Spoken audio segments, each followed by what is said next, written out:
This has taken me the longest, this album, to make. But I mean, there were some reasons why. There was a lot of stopping and starting. It took about maybe 18 months. It took quite a while. In the past, at the longest had been 6 months. Control took 2.5 months to do. Rhythm Nation took 3. So this is really different, but for me, for it to take this long to spew out an album, but there's good reason for it.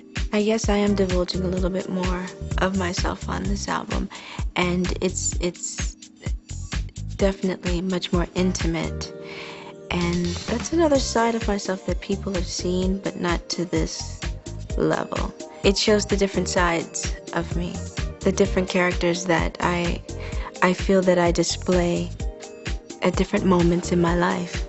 I've always wanted to do an album where the music is a complete departure from what people know me for, and I really didn't want anyone to know that it was me singing on the album. I was going to title it Damita Jo, which is my middle name, and when Dallas and I were sharing our middle names with one another, he had said to me, that's what you should call the album, and I thought, you know what, he's right, I shouldn't wait to do that, I should just use it now. Damita Jo is definitely who I am today, in all her schizophrenic personalities. This time around, it has been a little bit easier for me from that aspect of producing and working with so many different people. But producing is kind of like directing. And you know, you come up with an idea. Just because you come up with the idea doesn't mean it's going to work. And you flesh it out right there at that moment, whether it's a guitar riff and this is the idea that you have. And most of the time what you hear and they play, that's what you want. But a lot of times you're like, okay, that's not quite sounding the way I wanted it to. Let's try this. Or let's add this here, which you didn't think you would do. But for the most part with the guys that I worked with this time, I just, you know, I kind of put it in their hands. And then, of course, working with Jimmy and having my say-so and 2 cents added into that, and with some of the other guys that I worked with as well. But it's really been an experience that's been very enjoyable, which I didn't think it would be all the time, and it was every moment. It's my first time working with different producers, all of who I admire. I thought at times maybe I would butt heads. I never did. They were all such sweethearts. We all had such a good time in the studio, and some of them in a very, very, very short amount of time, I've made friends, good friends. And some treat me like their little sister, truly. I don't really like talking about them that much. I like for them to get out of it what they want. I know what it is for me. I think it can restrict the imagination, or the way that they see it, the way that they hear it, their definition of that song. And I think that's one of the beauties of music. Even though we all hear it, we all can hear it differently too. My confidence level, I mean, I think it's definitely, as I've gotten older, it's grown, but I still have my moments, though, where it regresses. There are days when it is that simple for me, and then there are days when you come up with a melody that you think, oh, this is going to be easy to sing. And then when you sing it out, it's like, wait, this isn't as easy to sing as I thought it would be. I think, I need to redo this. This doesn't sound so great, or you're not doing so well today. So, I mean, I have my moments. But it's definitely easier than it was in the past. And I think that's just from exercising the chords. I don't care how many lessons you might take, vocal lessons, which that definitely does help. But when you go out in concert or on a daily basis, just around the house, singing, and to just keep exercising and keep those chords going, I think more so than anything, that's what helps. One of the songs that I did on the album is titled Thinking About My Ex, which actually someone I've been dying to work with for a really long time, which is Kenny Babyface Edmonds. I think he's an amazing talent. He actually produced it, and it was written by a woman named Freckles.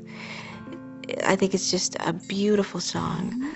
I fell in love with it the minute I heard it. Loved the lyrics, but it says it's thinking about my ex, and you know, I had decided to put maybe underneath that it's not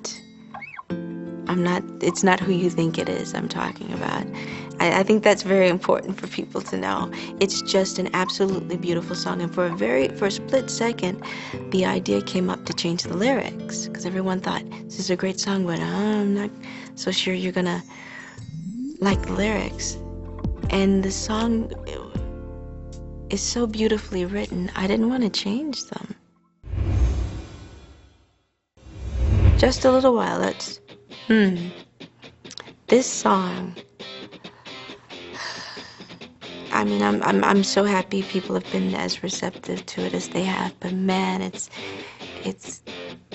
given me knots in my shoulders. It got leaked, and we tried to stop it because we weren't prepared to release it. It was always supposed to be the first single, but we weren't prepared to release it. And so it's kind of like playing catch up now with it all, trying to hurry up and get the video done, because Europe got it. By the time we stopped it here, we found out Europe already had it. So we just said, okay, this thing is kind of bigger than us, so we have to kind of give in to it. I wrote it with Dallas, and it's a very poppy song with a lot of guitar. It's a happy, up, fun song. I Want You is the urban single. Just a Little While is the pop single. I Want You was written by Kanye West, or it was originally brought to me by Kanye, who I think is absolutely wonderful. And it's a different kind of song for me. It's more of like like a throwback, more of a like those doo-woppy, which I've never done before, which is quite exciting, and I enjoyed recording it in the studio. Sexhibition. Sexhibition. I feel like the title says a lot. It's basically, in writing it, I wrote it with Dallas. It's an up-tempo song, and we just thought we'd have fun with words, play on words. Sexhibition, successful, sexplanation, sexplosion. So it's kind of like a play on words. I love the islands, and that's a great escapism for me when I get stressed out. I always want to be by the water, and that feeling is what I get, and I feel the song displays that feeling, at least the feeling that I get. I would say that I love them, all the songs on the album, equally. There isn't one in particular that I'm drawn to a little more than the others, because they all have a different and special meaning of their own, each and every song for myself. So I can't pinpoint one more than the other.